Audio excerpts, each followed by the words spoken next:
Gazette du Togo, une vision sur l'actualité togolaise et sur le monde. Bonsoir. Qu'est-ce qu'il faut retenir des travaux de ce matin? Non, ce qu'il faut retenir fondamentalement, c'est que notre règlement intérieur prévoit en matière d'examen des textes au niveau du Parlement, l'article 82 précisément, prévoit que le texte qui nous arrive ici, c'est soit les projets de loi en provenance du gouvernement, ou alors les propositions de loi émanant des formations politiques représentées à l'Assemblée nationale. Alors aujourd'hui, sur les réformes, le gouvernement nous a soumis un projet de loi pour voir dans quelle mesure on peut discuter et parvenir à un consensus en vue d'opérer les réformes dans le cadre du dialogue intertogolais. Alors, dans les discussions avec les collègues, c'est vrai qu'ils ont soulevé le rapport de l'expert et le gouvernement a pris bonne note. Donc c'est pour ça la suspension. Le gouvernement nous a présenté et le rapport de l'expert et le projet que l'expert a fait. En réalité, ces documents doivent nous servir pour légiférer sur le document, sur le projet de loi introduit par le gouvernement. C'est-à-dire que nous ne pouvons pas travailler au niveau de l'Assemblée nationale directement sur le projet de rapport ou bien le rapport de l'expert. Mais nous pouvons nous en servir pour enrichir le document que le gouvernement nous a soumis et opérer aller vers un consensus et opérer les réformes nécessaires. Alors, nous avons été surpris de constater qu'à la reprise, les collègues ont demandé la parole et suite à ça, ils ont décidé de boycotter le reste des travaux. Bon, nous, au niveau du groupe parlementaire UNIR, nous avons estimé qu'il fallait se rencontrer.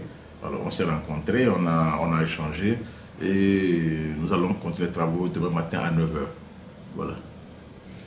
Monsieur le Président, est-ce que c'est à dire que la proposition de loi sera encore bloquée pour une deuxième fois? Non. Bloquée, je ne sais pas. Mais est-il qu'au niveau de la feuille de route, il y a deux possibilités. Ils ont dit que les réformes pourront se faire soit par voie parlementaire ou par consultation électorale.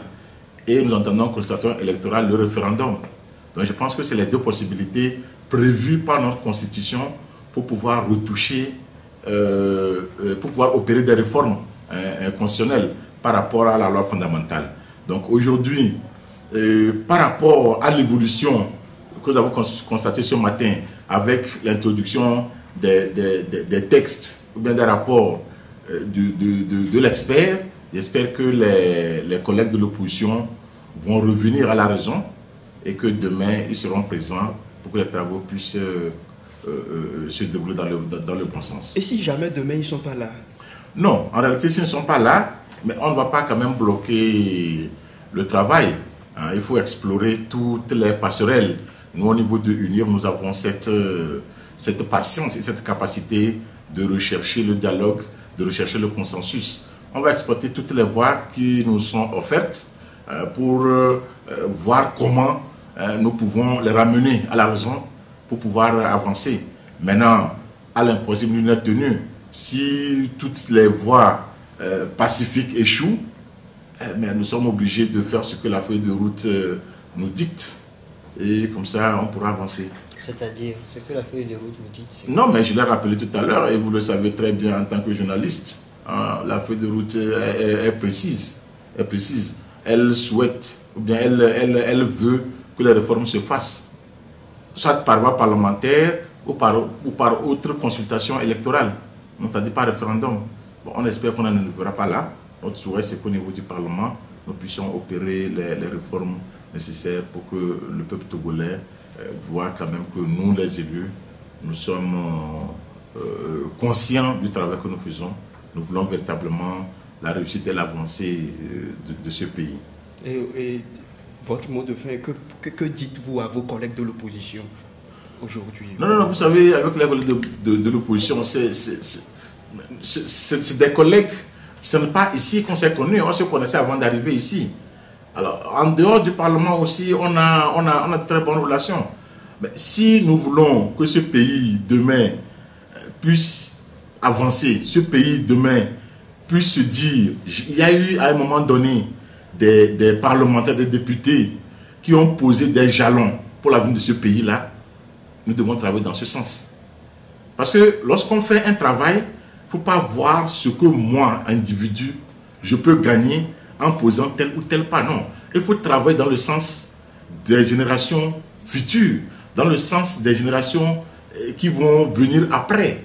Mais il ne faut pas poser aujourd'hui les problèmes pour que demain, les générations qui vont nous succéder puissent continuer par souffrir, par gérer la crise. Il faut la gérer aujourd'hui. Il faut mettre de la bonne foi et de la volonté. Et je suis certain que si nous le faisons avec nos collègues de l'opposition, on arrivera à trouver une solution.